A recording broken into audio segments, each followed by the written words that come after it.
So you've got Joe Hogsett presenting his budget. $1.7 billion.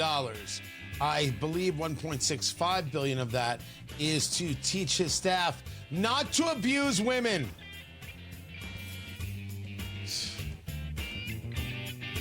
What? What, is he going to deny it? Is he going to deny that he's a disgusting person who hires a disgusting staff that gets engaged in disgusting things and they still stay? What is more pathetic? Is it that Joe Hogsett's staff stays with him? Or is it that Diego Morales' staff stays with him?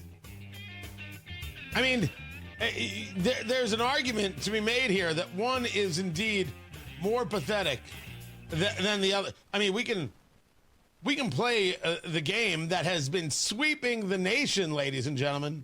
And now, it's time for everybody's newest game show.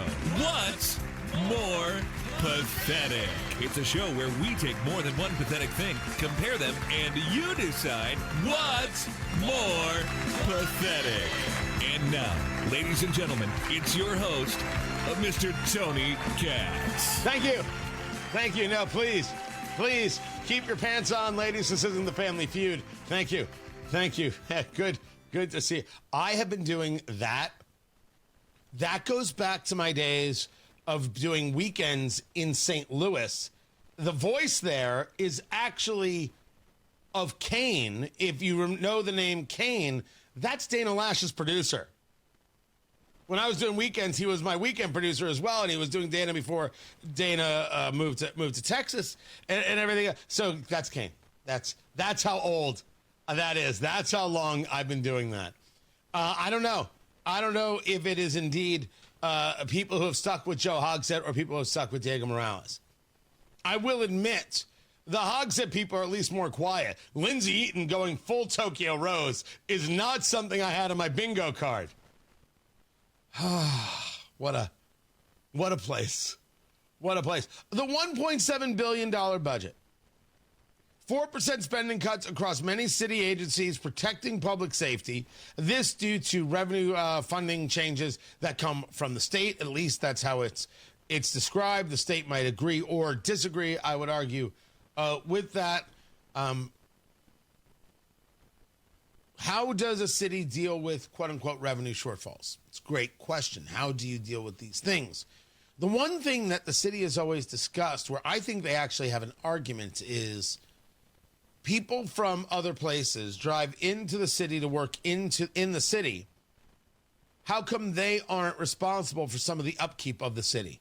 I think that's still a unique argument. And the idea that other counties dismiss it, well, I'm not surprised by this. Why would they want to pay any of that? However, that doesn't mean that they're correct. That argument worked really well right up until about March of 2020. How many people now have their business situated downtown, coming into Indianapolis?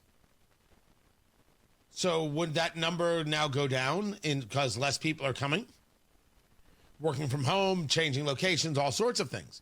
Further, how is the city going to deal with the fact that they don't have enough employees?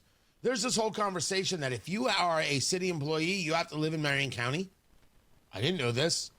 And there are people, Republicans want to remove this, call it an ordinance, from the books. So therefore you can hire people. And Hogsett's like, nope, I'll veto it. Nope, we can't have that. Do you want the people or not? Do you want the employees or not? They don't exist where you are. And if you ask why people don't live in Marion County, Mayor Hogsett, the call's coming from inside the house. That's you. You're the reason. Bob Bosley is the reason. Allie Brown is the reason. Jesse Brown is the reason. You're the reason. 12 years, almost 12 years of your rule. People don't want to live here. It's you. You're the problem. I'm glad we could point that out. By the way, what's more pathetic?